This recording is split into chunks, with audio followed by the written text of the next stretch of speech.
오늘은 새롭게 읽는 구약성경 시리즈 8번째 시간으로 본문은 사사기 7장 5절에서 7절 보시겠습니다. 사사기 7장 5절에서 7절 제가 봉독하겠습니다. 이에 백성을 인도하여 물가에 내려가매 여호와께서 기드온에게 이르시되 누구든지 개가 핥는 것 같이 혀로 물을 핥는 자들을 너는 따로 세우고 또 누구든지 무릎을 꿇고 마시는 자들도 그와 같이 하라 하시더니 손으로 움켜 입에 대고 핥는 자의 수는 300명이요 그 외의 백성은 다 무릎을 꿇고 물을 마신지라. 여호와께서 기드온에게 이르시되 내가 이 물을 핥아 먹은 300명으로 너희를 구원하며 미디안을 내 손에 넘겨주리니 남은 백성은 각각 자기의 처소로 돌아갈 것이니라 하시니. 사사시대는 이스라엘 역사상 영적으로 가장 혼탁하고 암울했던 때였습니다. 그 이유는 사사기가 결론을 내린 대로 그때 이스라엘에 왕이 없으므로 사람이 각기 자기의 소견에 옳은 대로 행하였기 때문입니다. 오늘날 포스트 모던 시대에는 절대자 하나님의 존재조차 부인되어 버렸습니다. 필연적으로 인간의 삶을 지표로 삼아야 할 절대적 진리도 함께 실종되었습니다. 대신에 자기 생각으로 살아가는 것이, 그 중에도 자기 감정을 충족시키는 것이 절대적 선이 되어 버렸습니다. 자기 취향과 개성을 추구하며 살아가야만 가장 의미 있고 가치 있는 인생이라고 여깁니다. 그래서 사회 질서를 어지럽히는 위중한 범죄가 아닌 이상 다른 이의 삶에 간섭하지 않는 일이 최고의 미덕이 되었습니다. 반대로 아무리 상대를 배려해주는 선이라 해도 다른 이와 그 삶을 함부로 판단하고 비평하면 가장 큰 제약이 됩니다. 예컨대 간음은 자기 인생을 자신이 책임질 수 있는 어른의 자유에 속한 일이라 아무도 시비를 걸 수 없게 된 지가 아주 오래입니다.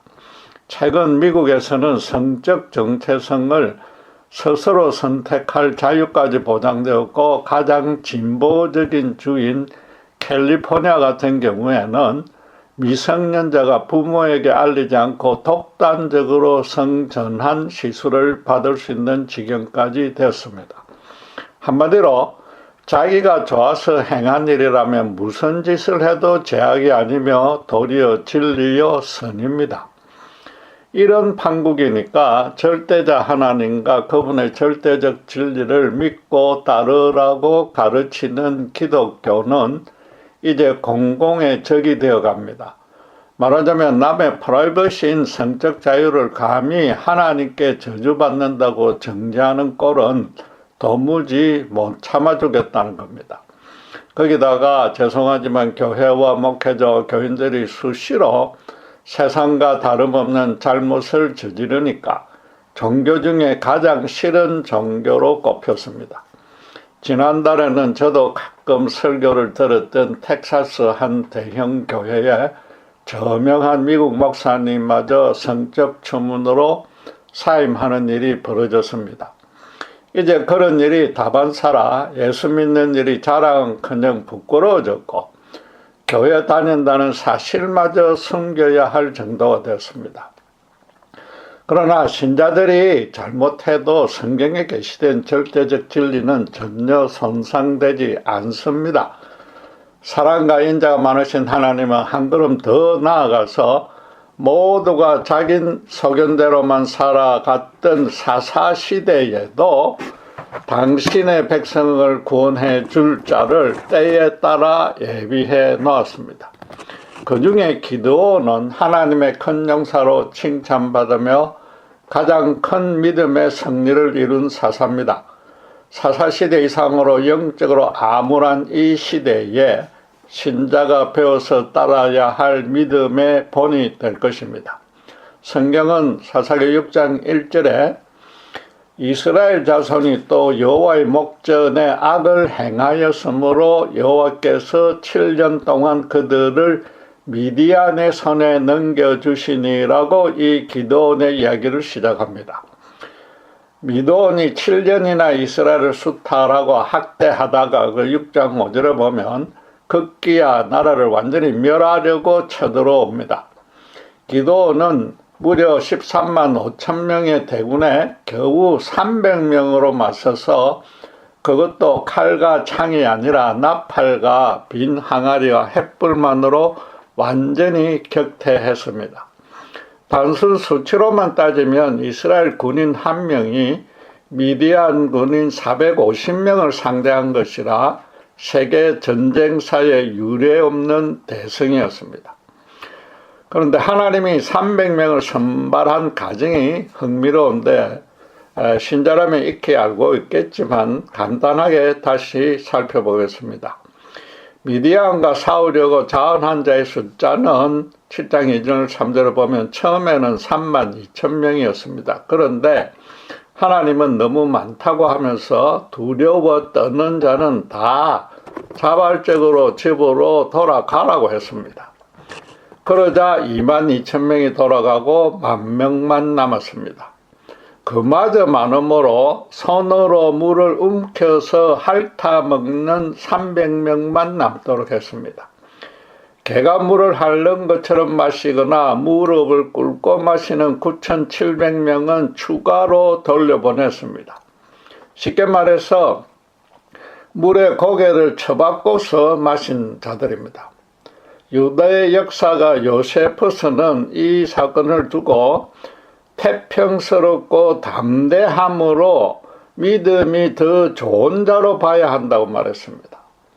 그의 분석대로 따지자면 물을 퍼서 핥는 자는 물도 마음 놓고 못 마셨으므로 믿음이 적은 소심한 겁쟁이인 셈입니다. 그러면 하나님이 처음에 두렵거든 돌아가라고 했던 그 기준을 뒤집은 것입니까? 전쟁을 앞두고 두렵지 않을 자는 골리앗 같은 슈퍼맨이 아닌 이상 아무도 없습니다. 비록 3만 2천 명이나 모였어도 미디안 13만 5천 명을 보는 순간 모두가 큰 두려움에 휩싸였을 것입니다. 처음에 돌아간 자들은 동족들로부터 비겁하다는 욕을 먹을 각오를 했으니까 어떤 면에선 오히려 담대한 자입니다. 그 역도 성립되므로 처음에 남은 10,000명이 더 겁쟁일 수 있습니다. 지금 말장난을 하려는 뜻은 아닙니다. 인간의 성격과 기질이 무자르듯이 둘로 확연히 구분할 수 없을 만큼 다양하고 복잡합니다. 그럼 복잡한 인간들이 만들어내는 인생사도 더더욱 다양하고 복잡합니다. 인간적인 판단 기준은 아무리 심사숙고해서 합리적으로 정해도 항상 장단점을 지니므로 막상 현실에 적용하면 상대적일 수밖에 없다는 뜻입니다. 이스라엘 모두가 이미 겁에 질려 있었고 사실은 지휘자, 지도자 기드온부터도 그랬습니다. 6장 11절에 보면 그는 곡식을 빼앗기지 않으려는 목적이긴 했어도 미디안 사람의 감시를 피해서 포도주 짜는 틀에 숨어서 밀을 타작했습니다. 처음에 천사로부터 하나님께 사사로 택함을 받았다는 통보를 받았을 때도 그 천사들은 하나님이 보낸 것이 확실한지 징표를 보여달라고 요청했습니다. 그 천사가 하나님이 보낸 사자임을 확인하고서 군대를 소집했으나 6장 36절 40절에 보면은 또다시 이 전쟁에 승리할 수 있다는 징조를 보여달라고 하나님에게 2번이나 요청했습니다. 하나님의 기준에 따라 1차로 10,000명으로 또 추가로 300명으로 줄여 나가니까 계속 그의 두려움도 더 커졌을 겁니다. 하나님은 또 그래서 부하 1명만 데리고 7장 9절에서 14절 본문 이후에 보면은 적의 진영으로 넘어가서 한 미디안 군인이 자기들이 크게 패배하는 꿈을 꾸었다는 이야기를 듣게 해줍니다. 기드온은 미디안 군인들도 자기들처럼 전쟁을 앞두고 똑같이 두려워한다는 사실을 확인하고서야 비로소 본격적으로 전쟁을 치른 겁니다. 이처럼 기드온을 필두로 모두가 내심 크게 두려워하고 있었다면은 하나님의 선택 기준은 담력이나 용기가 아니라 다른 차원으로 접근해 봐야 됩니다. 물 마시는 모습만으로 10,000명 중에 추려내려면 그 10,000명 모두가 목이 말라야 됩니다. 그렇지 않으면 아무리 앞에 시원한 물이 있어도 마시지 않는 자들도 나올 겁니다. 성경에 구체적인 기록은 없지만 틀림없이 하루 종일 행군해서 모두가 지치고 갈증이 난 상태로 큰 어떤 강가에 이르게 한 것입니다. 그러면은 평소의 기질과 습관이 물 마시는 모습에 저절로 드러나게 마련인 겁니다. 우선 고개부터 쳐박고 엎드려서 물을 마시는 것은 적에게 자기 약점을 완전히 노출하는 행동입니다.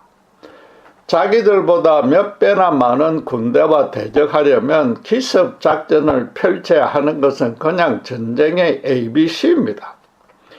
이스라엘이 미디안을 몰래 기습해야 될 판국에 아무 방법 없이 물만 마시는 것은 오히려 적에게 자기들에게 빨리 기습하라는 신호를 보내는 꼴입니다. 종일 행군했다는 것은 이미 전쟁이 시작된 셈인데 그들은 전투 준비가 전혀 안 돼 있었고 그저 갈증 해소하기에 바빴던 겁니다. 반면에 물을 손으로 퍼서 핥는 자는 적의 침공에 대비하여 사방을 예의주시하는 자입니다. 항상 사방을 경계한다면은 준비성이 철저하긴 해도 역으로 따지면 또다시 이건 겁이 많은 자들입니다. 한마디로 하나님은 이스라엘 중에 최고 겁쟁이 300명으로 군대를 조직한 겁니다. 숫자만으로 따지면 마침 기원전 480년에 소수의 스파르타군이 에스더스의 아하스웨로 왕으로 알려진 페르시아 크세스박이 이끄는 그 대군을 영웅적으로 막아냈던 사건과 비슷합니다. 그러나 그 스파르타군은 육체적 군사적 훈련으로 강건하게 단련된 용사들이었고 영하 300에도 소개된 것처럼 또 아주 좁은 협곡에서 방어했기에 승리할 수 있었습니다. 본문의 지리적 배경은 13절에 보면 꼴짝이긴 하지만은 군인들이 메뚜기와 해변의 모래처럼 보였다고 했으니까 계곡 사이에 아주 넓은 평야일 것입니다. 거기다 기드온의 용사 300명이 사실은 용맹스럽게 싸운 것이 아닙니다. 미디안 군인들이 밤중에 햇불로 대낮같이 밝아지고 항아리가 깨지며 나팔 부는 소리에 놀라서 이스라엘 대군이 쳐들어온 줄 착각했습니다. 그런 황망 중에 자기들끼리 치고받았고 또 그러만 날 살려라 주랭랑 치느라고 자기들이 그 패배를 자초한 겁니다. 한마디로 그 300명보다는 하나님이 처음부터 끝까지 감당하신 전투였습니다. 그렇다면 오늘날 죄로 타락하다 못해서 절대자 하나님의 실존조차 부인하고 제멋대로 사악하게 살아가는 이 세대도 하나님에게 그냥 완전히 맡기면 되는 것입니까? 하나님이 미디안을 대표시켰듯이 당신을 부인하는 모든 악인을 완전히 망하게 해주시고 신자는 기드온처럼 세상 앞에 엄청난 승리를 맛보게 해줄 수 있으신 겁니까? 유감스럽게도 현실은 전혀 그렇지 않고 갈수록 더 사획해져 갑니다. 이번에 캘리포니아주에서 자식들이 성적 정체성을 선택할 때 부모와 상의하여 허락받게 하자는 법률을 제정하려 했으나 그 발의 정족수가 훨씬 모자라서 제안조차 못했지 않습니까? 하나님이 대신 감당해 주셨기에 엄청난 승리를 이루었으나 주목할 사항은 기도원이 가만히 두 손 놓고 있었던 것은 전혀 아니라는 겁니다. 자기를 이스라엘의 구원자로 세우라는 여호와의 사자를 직접 대면해 봤기에 자기는 틀림없이 죽게 되었다고 크게 두려워하자 하나님은 죽지 않을 것이니 두려워하지 말고 안심하라고 격려해 주었습니다. 그리고 나서 하나님은 짓궂게도 너 아버지 집에 있는 바알의 제단을 헐고 아세라의 상을 찍어서 그 나무로 모두가 볼 수 있는 산성 꼭대기에서 번제를 드리라고 명했습니다. 이때도 6장 27절에 보면 그는 아버지의 가문과 그 성읍 사람들을 두려워하여서 그 일을 감히 낮에 행하지 못하고 밤에 행했던 겁니다. 기드온의 아버지는 므낫세 집 아비에셀 가문이면서 우상을 숭배하는 이방 제사장 역할을 하고 있었던 것 같습니다. 하나님의 역사는 참으로 신묘한데 바로 그 아들을 이스라엘의 구원자로 세우면서 아버지부터 개혁시키라는 명령을 주신 겁니다. 아버지가 소중하게 섬기는 물건이나 그 일을 파괴하는 것은 혈연의 관계를 끊자고 덤비지 않는 이상 아들이 섣불리 행하지 못합니다. 하나님은 이 겁쟁이 기드온들을 그 일을 행하라고 명한 것입니다. 그로서는 여호와의 사자를 대면했는데도 죽이지 않고 살려주었으니까 이 명령에 이번에는 따르지 않으면 틀림없이 심판받겠다고 판단한 겁니다. 우상을 숭배했던 성읍 사람들도 자기를 죽일 수 있다고 충분히 짐작했을 것이나 이 하나님의 엄중한 명령이니까 이판사판 밤중에 몰래 수행했던 겁니다. 그런데 놀랍게도 아버지 요아스가 6장 31절에 그 아들을 살리기 위해서 바알이 과연 신일진데 그의 제단을 파괴하였은즉 그가 자신을 위해 다툴 것이니라 하고 어제까지 그 제사장 역할을 했던 그 아버지가 성읍 사람들에게 당당하게 막아섰습니다.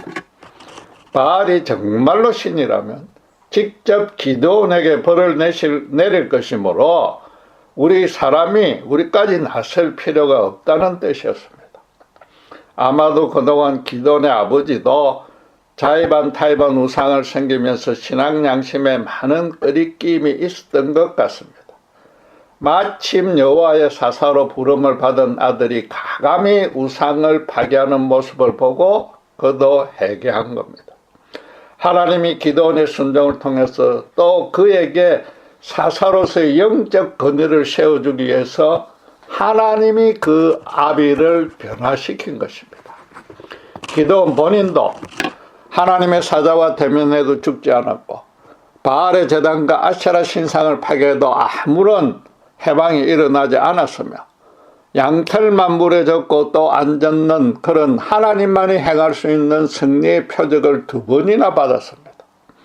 하나님은 그의 믿음을 어느 정도 경고케 한 후에 밤중에 부하 한 명만 데리고 미디안 진영으로 넘어가 보라고 했는데 이 또한 만에 하나 발견되면 목숨이 달아납니다.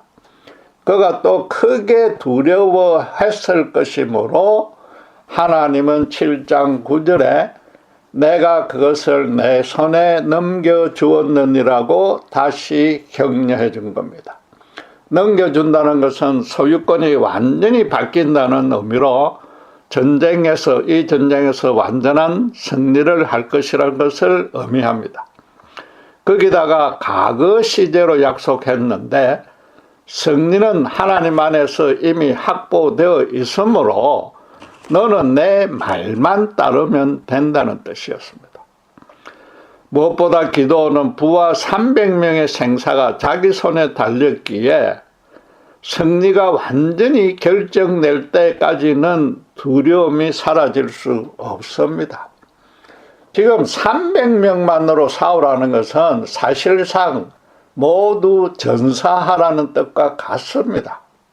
한마디로 기드온과 부하 300명은 시종일관 벌벌 떨고 있다가 미디안 군인들이 서로를 죽이며 도망칠 때에 그때부터 비로소 조금 담대해진 겁니다.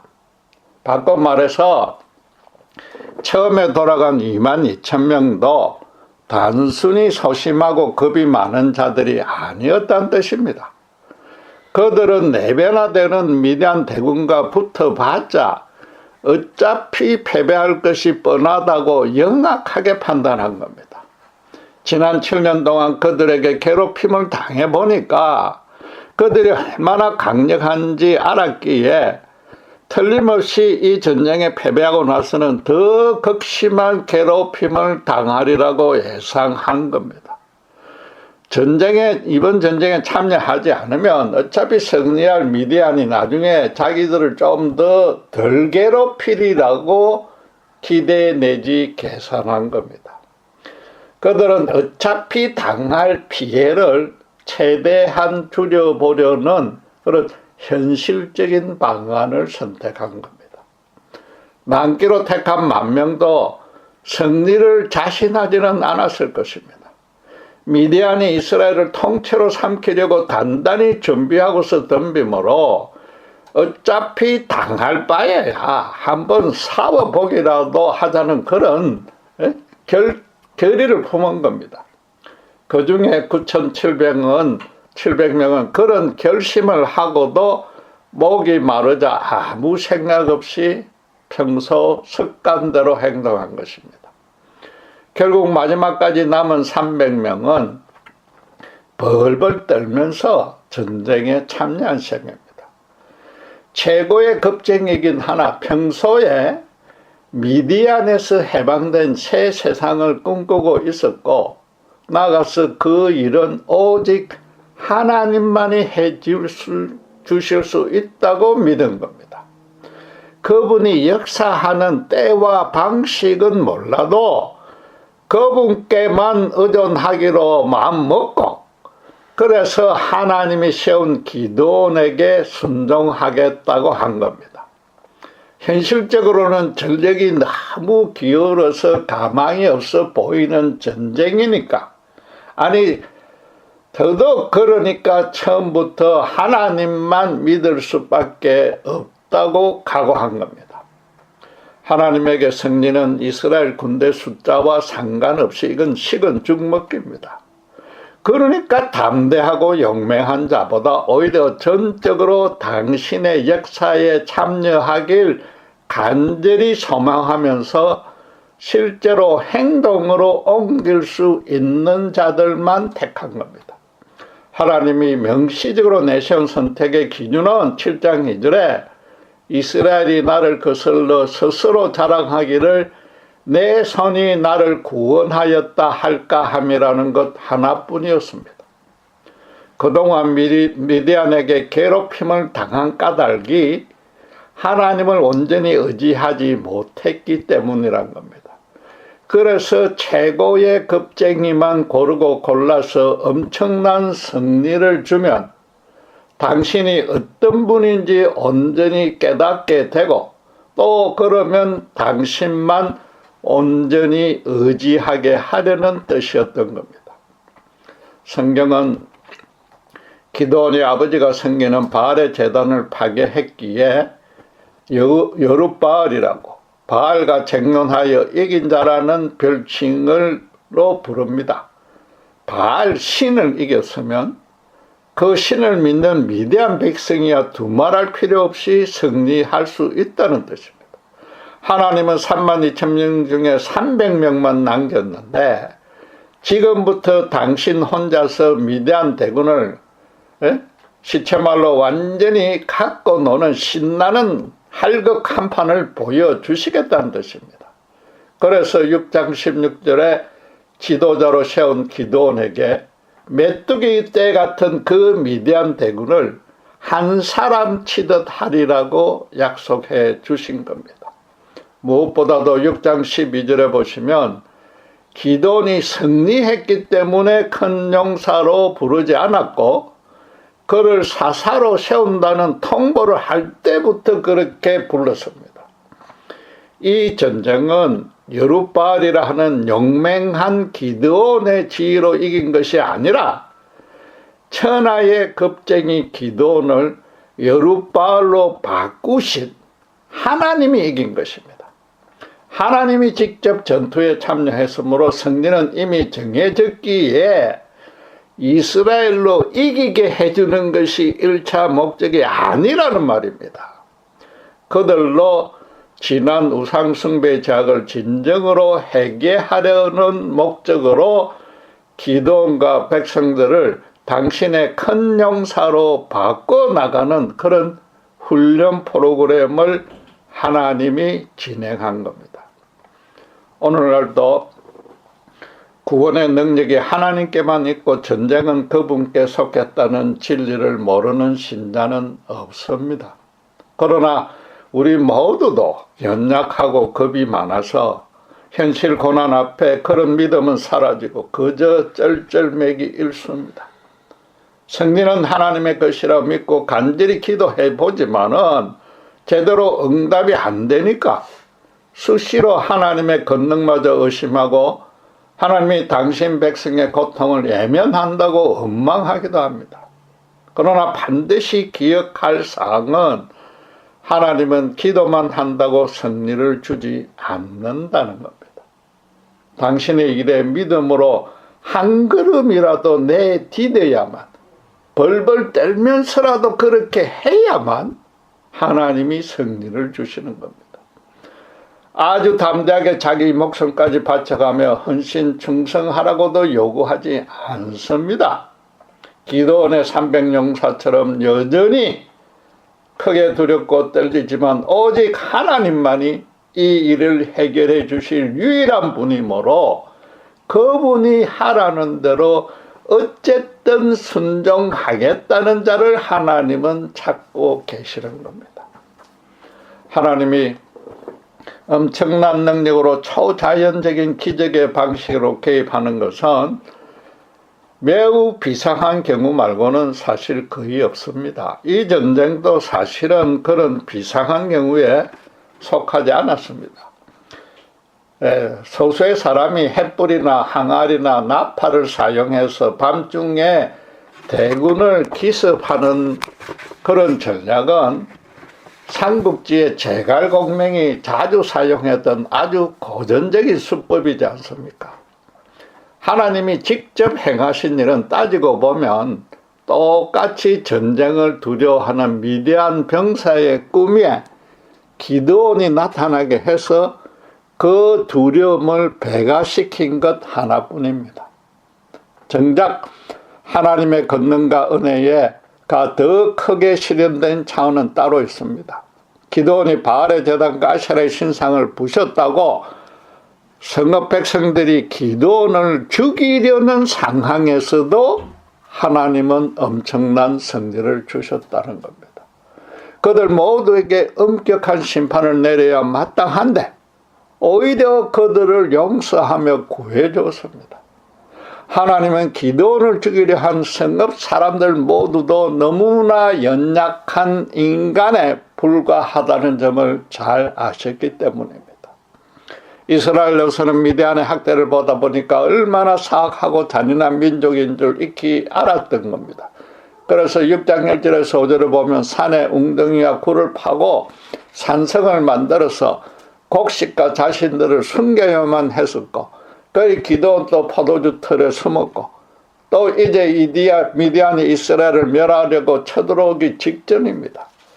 이스라엘 스스로 우상숭배 죄에 빠지긴 했어도 다른 한편 전쟁은 어차피 질 텐데 미디안이 자기들 제단과 신상이 부서진 것을 보면 더 악랄하게 박해할 일이 두려워진 겁니다. 그래서 기드온을 그들 앞에 제물로 바치면 미디안이 사정을 봐줄까 봐 계산한 것입니다. 무엇보다도 이스라엘이 여호와의 목전에 악을 행했지만 미디안에게 7년이나 괴로움을 당한 끝에 염치 없지만 여호와께 구원해달라고 6장 6절에 그들은 부르짖었습니다. 하나님이 이스라엘의 죄악을 징계하려고 미디안을 통해서 시련과 연단은 허락했어도 당신의 백성이 다시 조금 정신을 차렸으니까 완전히 멸망당하게는 버려둘 수 없어서 기드온을 세워준 겁니다. 이제 사사시대보다도 더 타락한 오늘날의 상황에서 신자가 행할 일이 무엇인지 드러났습니다. 너무나도 사악해진 이 세상의 영적 사도를 보고 진심으로 안타까워하는 신자들이 많아져야 됩니다. 하나님을 끝까지 부인하는 이 완악한 사람들의 삶이 얼마나 추한지 절감하고서 제발 이 땅을 다시 깨끗하게 고쳐달라고 하나님께 매달리고 부르짖어야 됩니다. 기도원 때는 비록 죄로 타락했어도 자신들에게 하나님의 구원이 필요하다는 인식은 있었습니다. 지금은 그런 인식은 눈 닦고도 찾을 수 없고 그렇게 근면하면 거꾸로 배척하고 핍박하는 단계까지 갔습니다. 하나님이 부인되고 절대적 진리가 실종되어 가고 있으니까 교회와 성도들은 세상 사람들에게 절대로 그렇지 않다는 깨우침을 주어야 하는 겁니다. 예수님의 장성한 분량을 닮아서 자라가고 그분이 걸어가신 길을 따라가야 됩니다. 그래서 거룩하신 하나님이 분명히 실존하고 있고 그분의 절대적 진리대로 거룩하게 살아가는 인생만이 썩지 않는 영원한 의미와 가치가 있다는 사실을 그들에게 똑똑하게 보여줘야 합니다. 무엇보다도 어떤 고난과 핍박이 닥쳐도 합력해서 선으로 이루시는 하나님만 의지하고 환난 중에 오히려 감사하고 기뻐할 수 있어야 됩니다. 초대교회 때 기족 상전이 자기가 부리는 노예들을 형제 자매라고 부르며 차별 없이 예수님의 사랑으로 섬겼던 그런 모습을 현대의 교회 안에서도 실현해야 됩니다. 자기 이익만 채우려 서로 헐뜯고 다투는 세상 나라와는 다르게 이웃을 진정으로 사랑하는 하나님의 나라가 여전히 실천 가능하다는 인식을 심어줘야 된단 말입니다. 가끔 세상이 너무 타락하고 아무리 노력해도 나아질 기미가 보이지 않고 거꾸로 세상 종말의 징조들이 늘어가니까 예수님의 조속한 재림을 바라는 신자가 많아졌습니다. 어서 빨리 오셔서 이 추악한 죄악과 악인들을 멸하여 달라고 기도합니다. 그런데 처음에 모인 32,000 이스라엘 백성도 미디안을 향해서 그런 마음으로 나왔습니다. 하나님은 그 중에 300명만으로 당신의 역사를 이루었습니다. 적의 침공에 대비해 사방을 경계하고 하나님의 지시대로 언제든 전투에 참여할 준비가 되어 있고 실제로 그렇게 한 자들입니다. 믿음만 있는 것이 아니라 행동으로 옮긴 믿음입니다. 신자가 당장 세상을 전도하여 거룩하게 바꾸라는 단순한 뜻이 아닙니다. 언제 어디서나 정말로 하나님이 살아 계신 것처럼 살고 있어야 한다는 겁니다. 하나님의 하나님다우심을 겸허하게 인정하고 자기 삶의 모든 차원에서 그분을 증거해야 됩니다. 범사에 그분의 중심으로 생각하고 말하고 행동해야 합니다. 이미 영생을 확보했기에 세상의 악과 절대 타협하지 아니하고 불의는 아예 멀리해야 됩니다. 정말로 언제 어디서 누구와도 아름답고 진실한 사랑으로 섬기며 살아가야 되는 겁니다.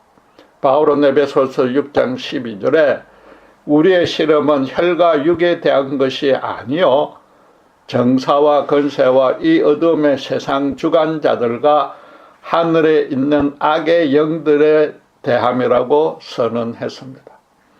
신자들은 신령한 은사를 사용하고 귀신 쫓는 기도만 하라는 뜻이 아닙니다. 사탄은 신자의 믿음을 자꾸만 현실의 혈과 육을 풍성하게 하는 데 사용하라고 유혹했고 하고 있고, 광야에서 예수님을 처음 시험할 때도 똑같이 그랬습니다. 그럴수록 신자는 하나님만 순전히 믿고 따르며 거룩하게 살아서 사탄에 미혹되어 혈과 육만 쫓는 불신자들로 하여금 거룩한 하나님 쪽으로 시선을 돌리게 만들라는 겁니다. 아무리 세상 사람들이 절대자를 부인하고 진리가 없고 자기만이 선이라고 큰 소리 쳐도 그들에게도 하나님을 닮은 형상은 남아 있습니다. 신자가 정말로 거룩하게 살고 있다면 그들에게 영적 찔림을 줍니다. 쉽게 말해서 사사로 세워지기 전에 기도원처럼 포도주 틀에 숨어 있지 말라는 겁니다. 아무리 기독교를 오해하여 비방하는 세대라도 부끄럽게 여기지 말고 당당히 절대적 진리대로 따르는 자기 삶 그 자체로 스스로 자랑할 수 있어야 하는 겁니다. 신자에게 성령이 내주하여서 하늘과 땅의 모든 권세가 함께 합니다. 범사에 전적으로 하나님만 믿고 의지하면 죄악과 사탄과 사람들을 두려워하지 않고 한난도 염려하지 않으면서 참 자유와 평강을 풍성히 누릴 수 있습니다.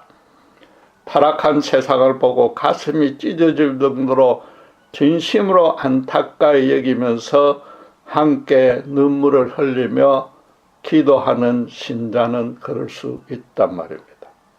하나님이 32,000명 중에 300명으로 큰 승리를 주셨으니까 100명 교회에 그런 신자가 한 명만 있어도 교회 전체에게 온전한 영적 승리를 하나님이 주실 수 있는 겁니다. 그 신자 한 명이 성격이나 기질이 아무리 소심하고 겁이 많아도 관계없습니다. 하나님은 오히려 그런 자들이 아주 사소한 일에서라도 당신께 순종하기 시작할 때 그분이 여룻바알이라는 별칭을 붙인 수 있는 큰 용사로 승리하게 해 주시는 겁니다. 기도하겠습니다. 저희들은 여전히 현실 고난 앞에 그저 두려워지는 연약한 존재임을 고백합니다. 우상숭배의 죄악마저도 해결시키고 하나님께 울부짖을 때에 구원해 주시는 그런 하나님의 은혜를 지금 사모합니다. 무엇보다도 단 한 명이라도 순전한 믿음의 용서를 통해서 타락한 세상을 패배시키는 하나님의 역사에 참여하길 간절히 소망합니다. 저희들을 언제든 당신의 뜻대로 들어 사용하여서 하나님의 큰 용사가 될 수 있도록 축복해 주시옵소서. 감사합니다. 우리 주 예수 그리스도 이름으로 기도드렸습니다.